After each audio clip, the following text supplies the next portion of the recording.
Bueno, hola de nuevo. Ahora empieza lo bueno, realmente, y es la conversación con realmente uno de los grandes intelectuales europeos, escritor, poeta, activista, traductor. Realmente las facetas de Henri de Luca son innumerables y recibirle aquí en el Círculo de Bellas Artes es un especial placer porque yo creo que aquí dio lugar, de la mano del antiguo director del Círculo, de Juan Barja, que se encuentra entre nosotros, en la audiencia, uno de los más maravillosos proyectos de su carrera, o al menos de los que yo más he querido, este maravilloso proyecto Quijote, El Quijote y los Invencibles, donde realmente se sostenía esta tesis de que el Quijote es invencible porque es un perdedor, porque solo pierde. Y realmente fue maravilloso, se plasmó en un libro, se puede ver en la web del Círculo y bueno, realmente, Henri, tu presencia aquí espiritual, de algún modo, pues no ha dejado de latir y de estar presente. Voy a hacer una consideración preliminar. Hemos estado dudando mucho sobre si yo tendría que hablar español o italiano. Hemos dudado entre la cortesía al invitado y la cortesía al público, pero como Henri entiende español, aunque no lo habla, digamos con fluidez, pues hemos optado al final por un diálogo mixto e híbrido. Bueno, no voy a hacer una larga introducción de Henri de Luca porque pues, su historia es conocida, pero sí me gustaría empezar por el principio, de manera pues, literal, es decir, por el año del nacimiento. Nace en 1950 en Nápoles y esa condición de nacido justo a la mitad del siglo es algo que caracteriza a mucho su biografía y que se encuentra presente, muy presente en el libro, principal libro al que nos vamos a referir de su extensísima bibliografía como autor, como traductor, que es A tamaño natural, editado magníficamente por Sex Barral, Historias extremas de padres e hijos. En este libro, en el que por cierto, en esta colección de 9 relatos anticipados por un prefacio, por un prólogo, que narran, como veremos ahora a lo largo de la conversación, diferentes historias, relatos de diferente consideración entre padres e hijos. En una ocasión hay una madre, en una ocasión hay 2 hijas, pero sobre todo son padres e hijos. Pues bien, se dice en el libro que ese año de nacimiento, 1950, marca la concepción de la historia de Henri de Luca, porque siente, de algún modo, el siglo 1900, tú te refieres a ese siglo como 1900, no como siglo XX, no sé si quieres aclarar eso, como un siglo en parte mutilado para ti. Tú vives la primera mitad del siglo a través de la memoria que viene en parte de tu padre, de tus padres, y por lo tanto sientes esa primera parte del siglo XX como una especie de miembro fantasma que no tienes pero que te duele. Y me ha parecido una metáfora extraordinaria y me gustaría saber si puedes decirnos algo más sobre tu concepción de ese siglo 1900. ¿Sigue todavía ese siglo? ¿Ha habido una cesura? ¿Ha habido un corte? ¿Ese dolor de la primera mitad del siglo XX lo sigues sintiendo con igual intensidad ahora que antes? Bueno, gracias por haberme hecho volver a esta prestigiosa sala donde ya fui invitado por primera vez por Juan Barja. Pido disculpas por no hablar vuestra lengua. Lo considero, por mi parte, una falta de educación. Ir a casa de otros y llevar la propia lengua en vez de hablar la de los otros. Es un poco como si te invitan a cena y llevar espagueti. Además de haber nacido a mediados del siglo pasado, también he nacido en medio del Mediterráneo. Y de este modo me considero un ciudadano de esta cuenca del Mediterráneo. La ciudad en la que nací, Nápoles, no la inventaron o fundaron los napolitanos, la fundaron los griegos. Los griegos vinieron, plantaron ahí su colonia junto a un volcán catastrófico y en un suelo sísmico. Luego los griegos se fueron y los napolitanos tuvieron que acostumbrarse a estar en este lugar difícil desde el punto de vista de la tierra, del sisma, de la geología.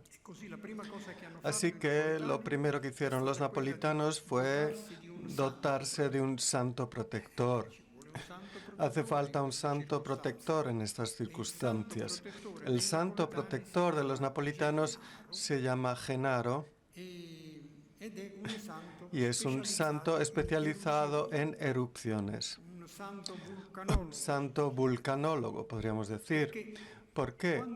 Porque cuando se producían las erupciones, el pueblo napolitano agarraba la estatua del santo y la llevaba contra el frente, el torrente de lava.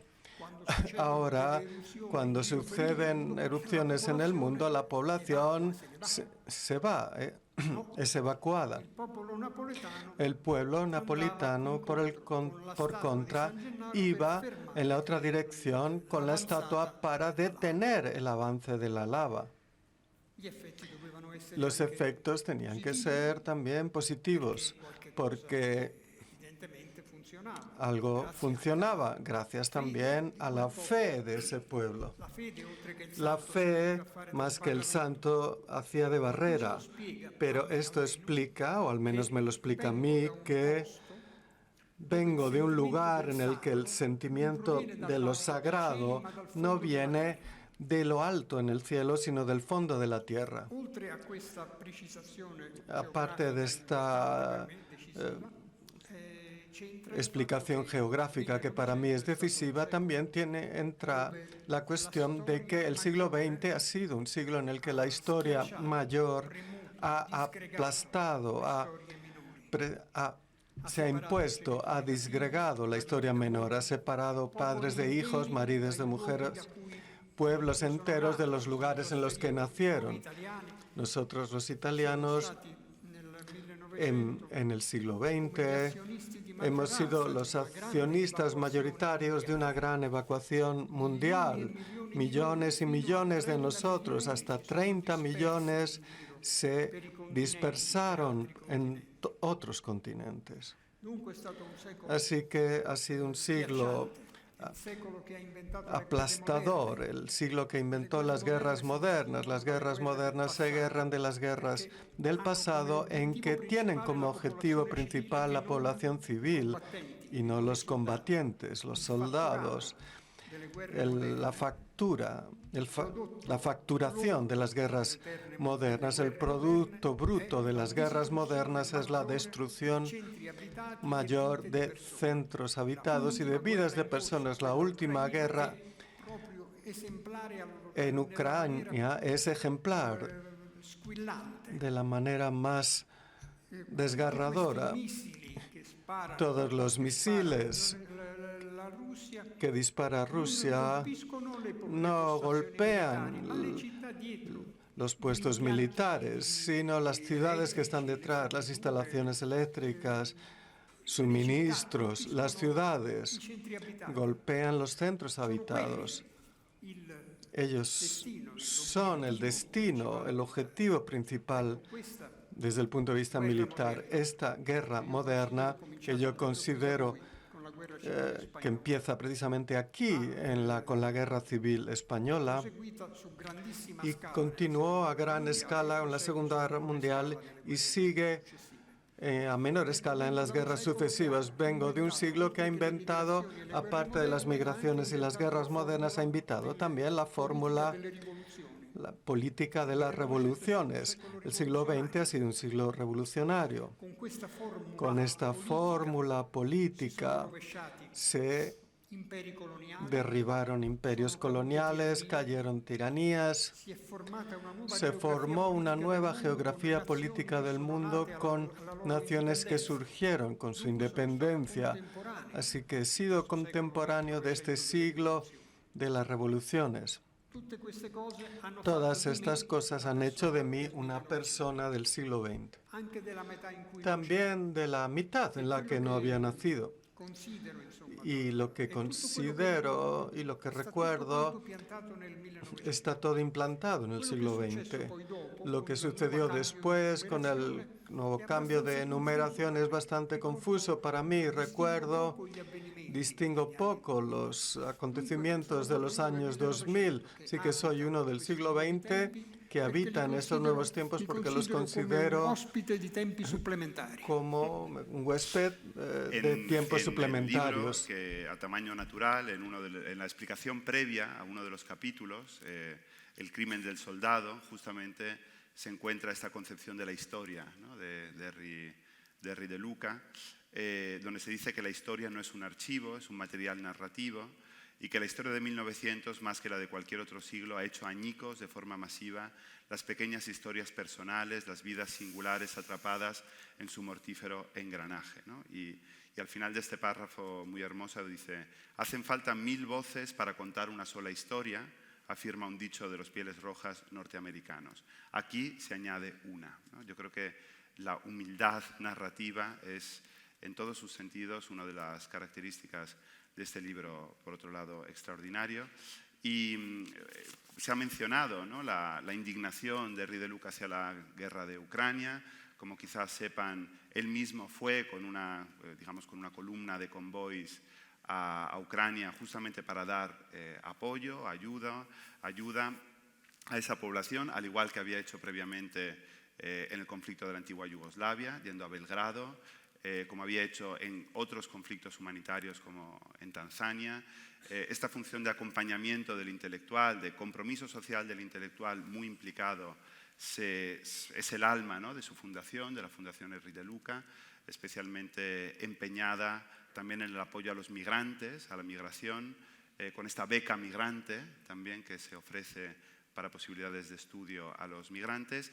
Y no me resisto a preguntarte, Henri, dado que has hecho referencia también a esa condición de emigrantes de los italianos, de millones de italianos que tuvieron que emigrar a lo largo del siglo 1900, como tú lo llamas, para encontrar sustento, no me resisto a preguntarte tu opinión, y digamos, la puedo imaginar, sobre la actual posición política del gobierno italiano y cómo es posible que haya un gobierno que rechaza deliberadamente a migrantes de sus costas, y esto tú no tienes por qué dar explicaciones de eso, pero ¿cómo es posible que este gobierno haya sido elegido justamente defendiendo este tipo de posiciones? ¿Qué ha pasado en esa Italia, país de emigrantes, para que una posición xenófoba y contraria a las migraciones, a ese derecho de asilo, haya triunfado con el actual gobierno?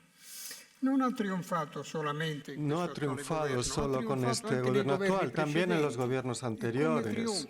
Y como triunfa con el hecho de que no hay en nuestro país, en todos los gobiernos anteriores, en el Parlamento italiano, votan leyes de financiación de la piratería libia, llamada Guardia Costera. Son formaciones de barcos piratas que capturan a personas que están en la mar alta y las devuelven a las celas de las que han salido. Es una constante del comportamiento de gobierno no solo italiano, sino también europeo respecto a los flujos migratorios. Es una cuestión que solo sirve de propaganda. En Italia, el 90% de los desembarcos llegan sin que nadie se dé cuenta, sin que nadie los perciba. Suceden con barcos o embarcaciones que llegan a la costa italiana, recibiendo la doble acogida, la doble posibilidad de acogida, la de ser acogidos o inmediatamente utilizados como explotación de mano de obra en forma de esclavitud. El 90% sucede sin ningún tipo de percepción, sin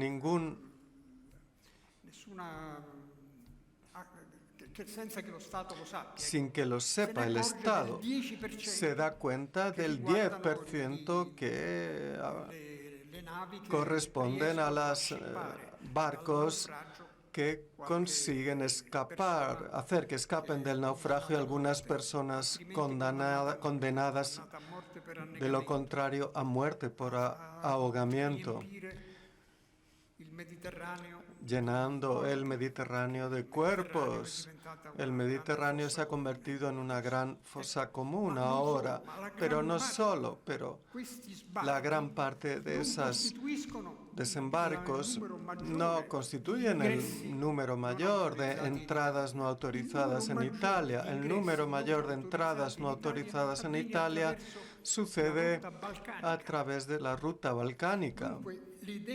Así que la idea de agarrar, de tener un barco y decir no, vas a atracar en el puerto, es propaganda ridícula y miserable. El hecho es que estos flujos migratorios no pueden ser regulados, no pueden ser detenidos. Hace años estuve a bordo de una nave de Médicos Sin Fronteras que estaba en el límite de las aguas territoriales libias, y en esas semanas vi que subían a bordo más de 800 personas. Algunas de esas personas eran madres con niños, recién nacidos, muy pequeñitos.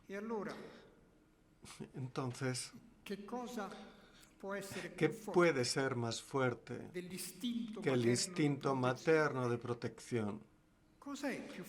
¿Qué es más fuerte que el instinto materno de protección de las propias criaturas, que llega hasta el punto de que las madres pongan en riesgo la vida de sus criaturas con esos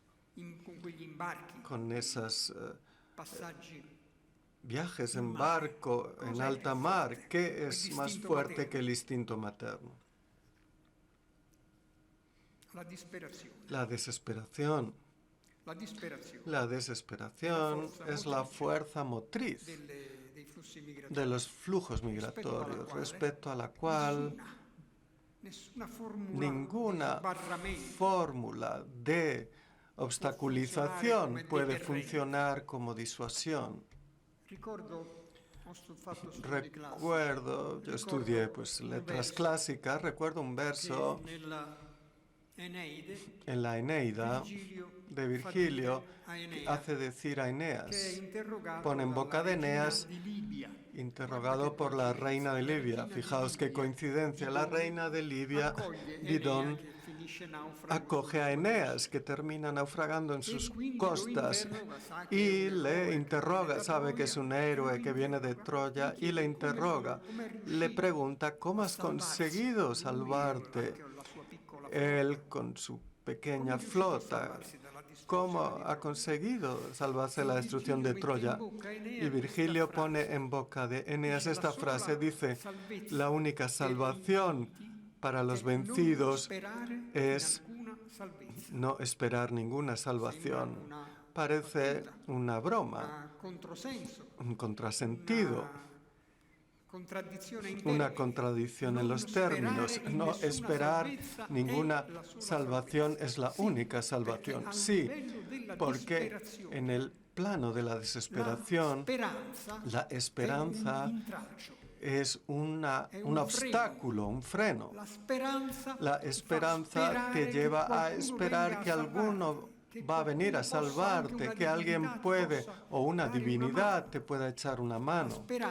La esperanza es una máquina que te detiene, no te hace avanzar, te hace quedarte detenido esperando algo que te salve. La desesperación, no, la desesperación renuncia a cualquier forma de ayuda externa.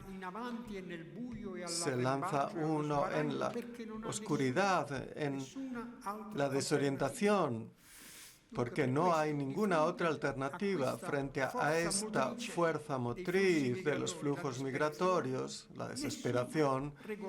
Ninguna regulación es posible. No hay más que la necesidad de las naciones en las que se atracan estos barcos de absorber y utilizar esta grandiosa nueva energía. Italia es el país más viejo del mundo después de Japón por edad media. Somos un país que, aparte de ser el más viejo del mundo, ha agarrado 2 millones de sus jóvenes y están en el extranjero. Italia es un país vaciado de energías que tiene una necesidad vital. Todos los sectores industriales y laborales necesitan esta mano de obra. Así que toda esta propaganda es también pues, una forma de autolesión, si tenemos en cuenta los intereses del propio país. Pero nosotros, yo como ciudadano, asisto como contemporáneo de estos flujos migratorios y de los obstáculos a estos flujos migratorios. Desde 1997, una nave de la Marina italiana hundía Caterilades, un barco albanés, embistió y se hundió. Desde entonces, los flujos migratorios se han convertido en la experiencia cotidiana de estos desplazamientos. Desde hace más de 20 años hay esta evidencia, esta condición nueva de desplazamientos y de encuentros, desplazamiento de pueblos, así que continuamos llamándola emergencia.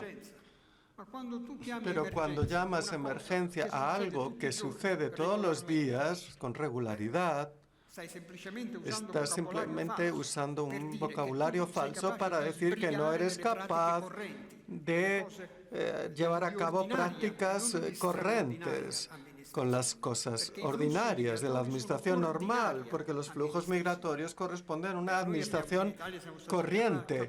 En España, en Italia hemos sido capaces de llamar a la recogida de residuos algo emergente. Respecto a la incapacidad de manejar asuntos corrientes, pues tenemos muchos ejemplos. En los que se describen dos sentimientos que también yo creo ayudan a explicar antropológicamente esta relación mayoritaria con la migración, ¿no? En un capítulo que es Los olvidaba yo también, se describe la experiencia del niño que habla del relato, que se puede imaginar que es una vivencia autobiográfica, pero no lo sé, que va con sus padres de vacaciones y asiste, ve a su alrededor la pobreza de otros niños, pobreza insoportable, pobreza realmente que duele, que hiere, que además provoca vergüenza en ese niño por tener él educación, recursos, pero en cuanto el barco sale, en cuanto el barco se aleja un poco, ese niño también se olvida de esos desfavorecidos. Él también cae en ese pecado de olvidarse, ¿no? de ese horror. Y el capítulo siguiente, en cambio, con cierta indignación y con mucha fuerza, critica esa ignorancia autoculpable, ¿no? Como la llamaría algún filósofo, como la llamaría Kant, esa ignorancia autoculpable, con un pasaje que no me resisto a leer. Hoy elegimos no querer saber, nos excluimos del conocimiento y pretendemos negar la existencia de los hechos que no nos gustan. Llegamos a la extravagancia de quienes afirman que la Tierra es plana. La ignorancia voluntaria es un caso clínico aún no estudiado, ¿no? Con lo cual hay una especie de actitud, parece decir, de elegir olvidar, de elegir apartar de nosotros el dolor en el primer capítulo parece casi algo humano, en el segundo es condenada. Esto me ha llamado un poco la atención y también me ha llamado la atención, sabes que en España hay un problema con la memoria histórica, ¿no? Con hasta cuándo y hasta dónde se debe recordar, por ejemplo, los crímenes de la dictadura y de la guerra civil, la reparación, ¿no?, a las víctimas. Hay un capítulo donde hablas de la economía de los recuerdos, ¿no?, de que hay que hacer una cierta economía de los recuerdos, que se debe, y que es algo que en principio también te enseñaron tus padres, que hay que saber abstraer, ¿no?, solo algunos recuerdos, pero otros merecen ser olvidados. Entonces, ¿qué hacemos con el olvido? ¿Qué hacemos con la memoria? ¿Somos economistas de la memoria y miramos más bien al futuro de manera voluntarista? ¿O hay un sentimiento de justicia hacia la víctima de ayer y la víctima de hoy que nos impide ese olvido, que lo vuelve injusto? Intanto, Bueno, dimenticare fa bene alla salute. olvidar es bueno para la salud. Dopo la guerra, Después de la guerra, la Segunda Guerra Mundial, en Nápoles prácticamente nadie hablaba de la guerra. Se hablaba de la guerra, pero solo para contar historias cómicas que habían sucedido durante la guerra. Porque era necesario olvidar, pero ¿qué es el recuerdo? Es el hecho de que de repente dejas de olvidar. De repente recuerdas algo. Y entonces ahí se forma de nuevo un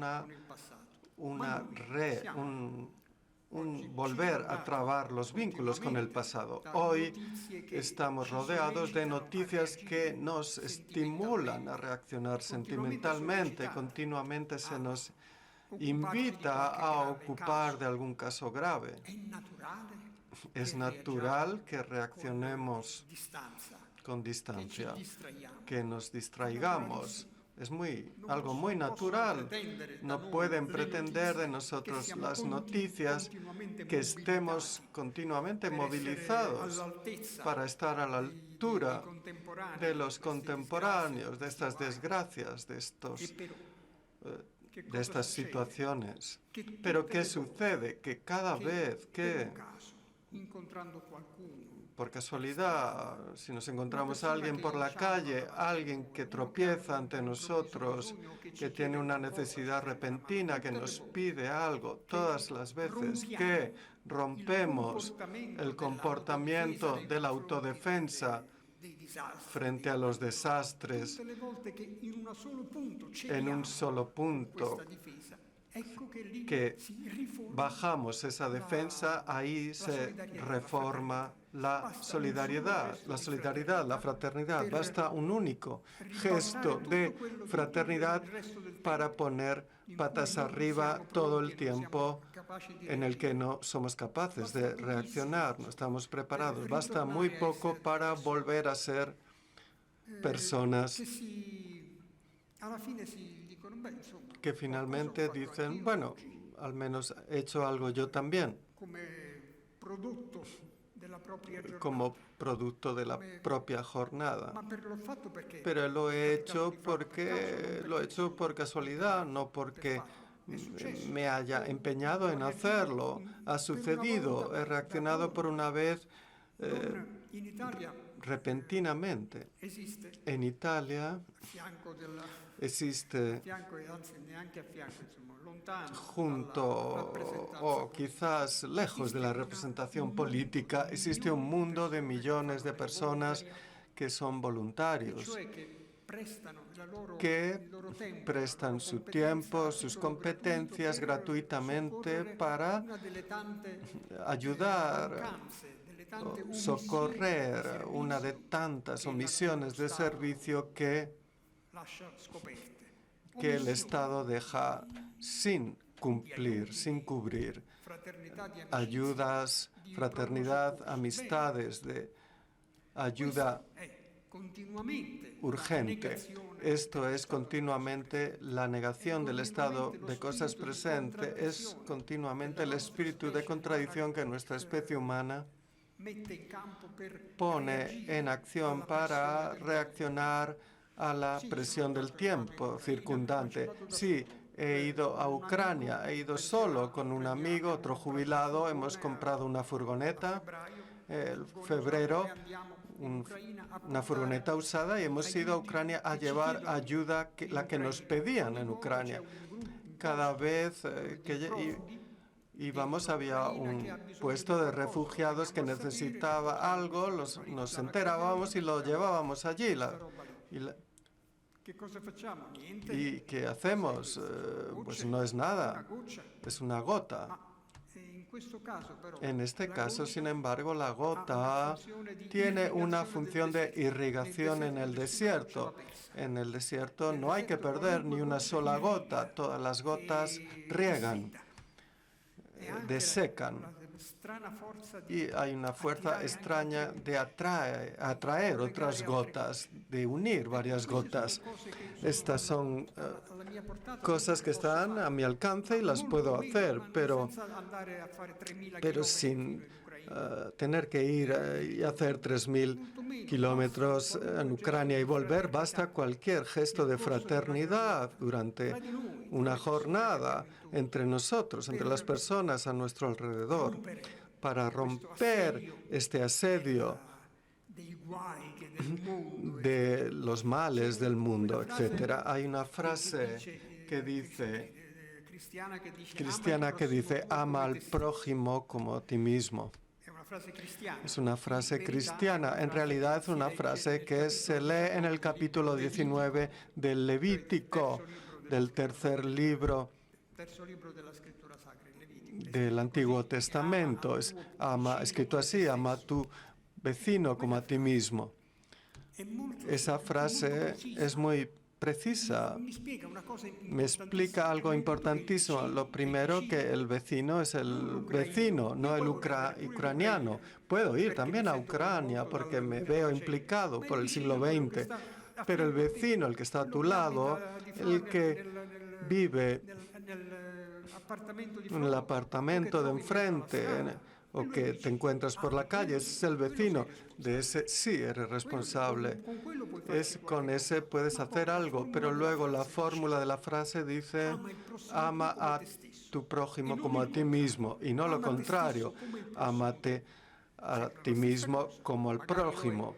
Parece lo mismo, tal vez lo sea, tal vez sea distinto solo para mí, pero para mí ama a tu prójimo es la medida de impulso que te lleva luego a poder amarte a ti mismo. El amor que tienes hacia ti mismo te viene dado por el amor que te suscitan los demás.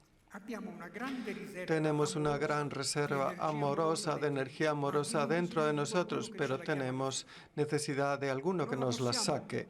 No la podemos producir, extraer de nosotros mismos. Es siempre algo que viene de fuera, que nos llama.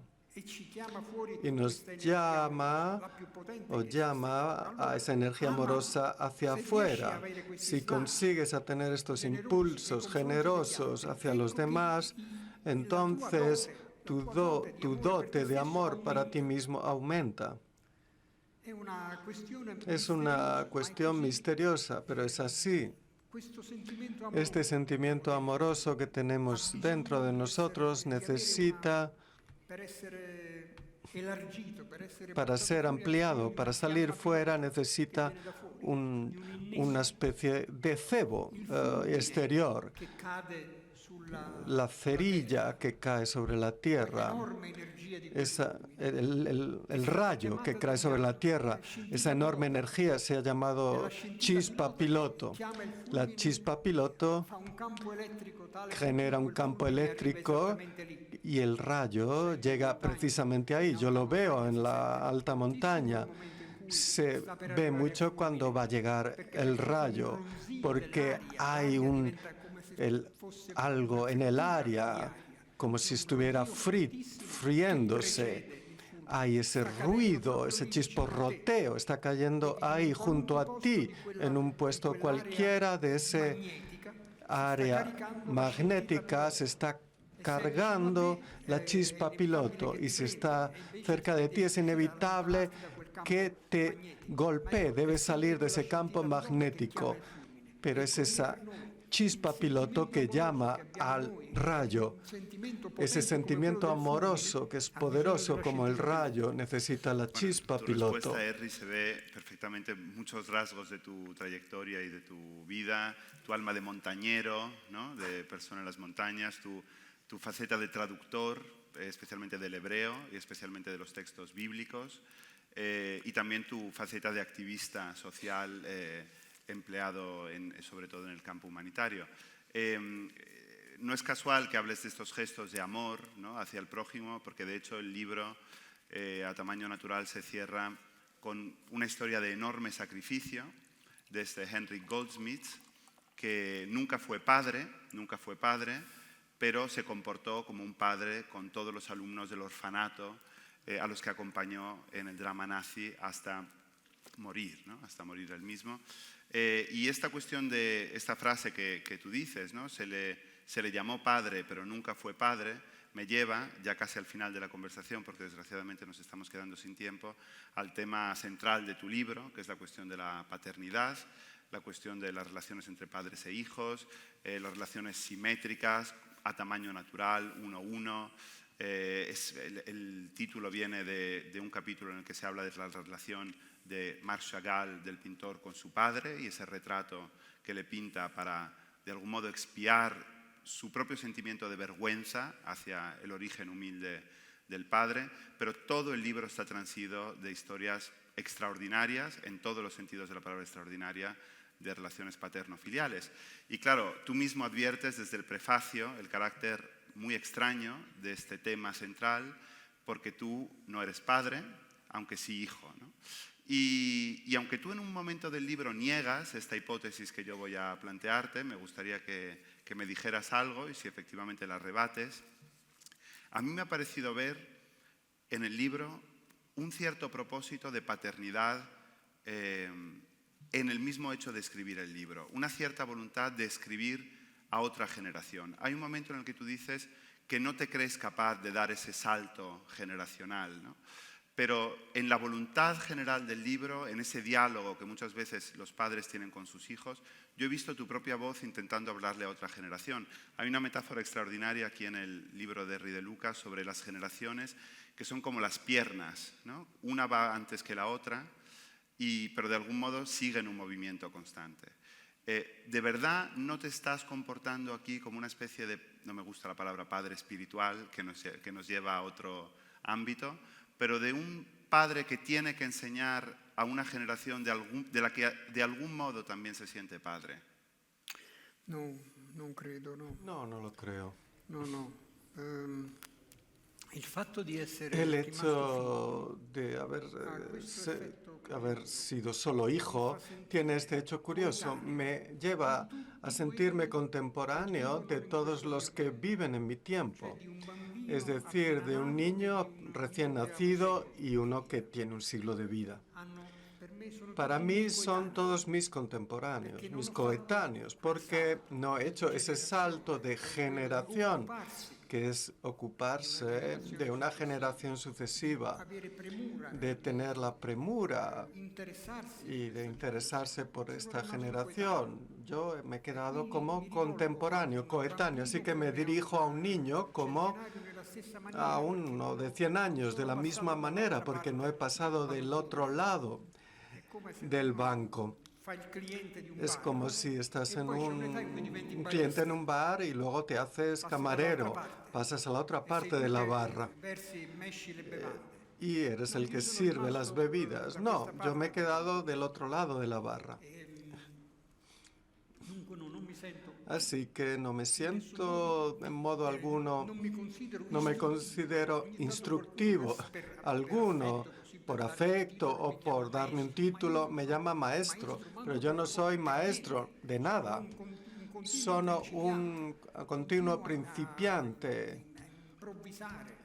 Continúo improvisando mis comportamientos, aprendiendo. Lo que me atañe como regla es tener coherente lo que digo y lo que hago. Si consigo que sea coherente lo que hago y lo que digo, para mí ese es el significado de la palabra libertad. Es un lujo para mí poder llevar a cabo esta libertad, tener esta posibilidad de tener reunido, tener en coherencia lo que digo y lo que hago. Y es algo que he intentado hacer durante todo el tiempo de mi vida, pero esto no es un ejemplo de nada. Empecé esta historia no porque quisiera hablar de paternidad, porque quería hablar solo del cuadro de Chagall y de su relación con su padre. Y luego, pues, vinieron repeticiones de otras historias, otras sí, otras no, pero estas pues me han venido y las he escrito una tras otra. Y la última, la que tiene que ver con lo que decías, Janusz Korczak, el médico pediatra que fue el director del orfanato del gueto de Varsovia, que en el momento de la liquidación del orfanato agarra a todos sus niños, a todos esos huérfanos, él no era padre, y los pone en filas de 5, ordenados, unidos por la mano, hasta el lugar de reunión donde eran llevados a los vagones y luego llevados a Treblinka, donde eran destruidos ese mismo día, porque Treblinka está muy cerca de Varsovia. Ahí él se asume la responsabilidad de ser el padre de todos esos niños, acepta tener esta paternidad sustitutoria, un impulso de paternidad que siempre tuvo en toda su vida, pero que ahí lleva a la extrema consecuencia. En la historia de Abraham e Isaac está el extremismo del hijo, Isaac, que colabora en su propio destino. Colabora con el padre para hacerse matar. Hay un extremismo de la obediencia filial. En la historia que decía, hay el extremismo de la obediencia de un padre inventado respecto a esos huérfanos. Así que esta historia la conocía ya porque conozco historias de la destrucción de los judíos europeos de hace mucho tiempo, pero me vino como última historia y la puse ahí como última historia y creo que debía quedarse así.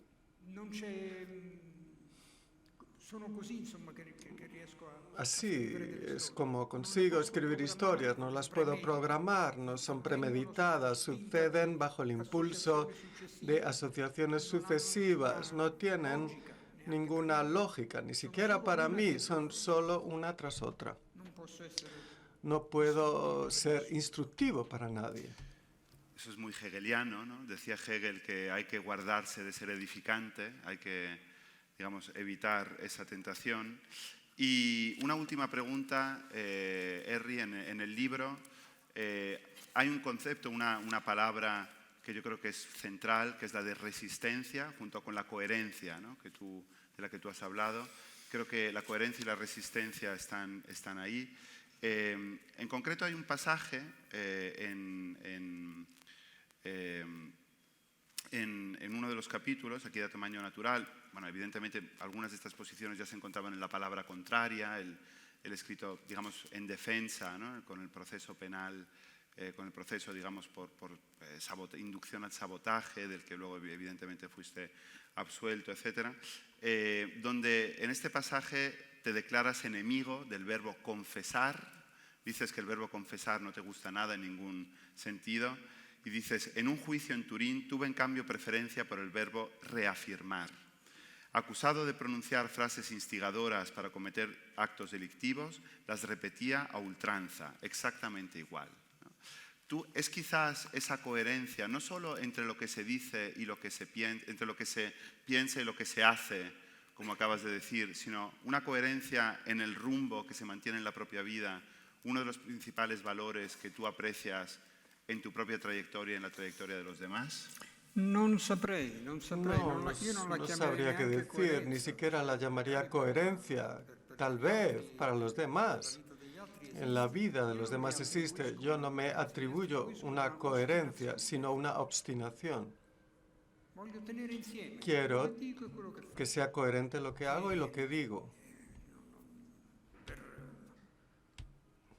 Perché sono un testardo, Por cabezonería, perché non devo rendere conto a nessuno. porque no tengo que dar explicaciones a nadie. No tengo una familia la que dar explicaciones, hijos que se preocupen por mí. E quando sono andato Y cuando a Belgrado, fui a Belgrado, nella ultima primavera en la última primavera del siglo XX, para estar con la parte de una ciudad bombardeada y no de la parte de los que bombardeaban, lì allí sono andato fui perché non potevo stare porque no podía estar de la otra parte, de la parte degli aerei che de los aviones que despegaban de la base de Aviano en Italia nel giro di un'ora y en una hora volvían vacíos, sin bombas. sono stato lì Así que per conto mio, estuve allí por mi cuenta, sin ayuda de nadie, solo,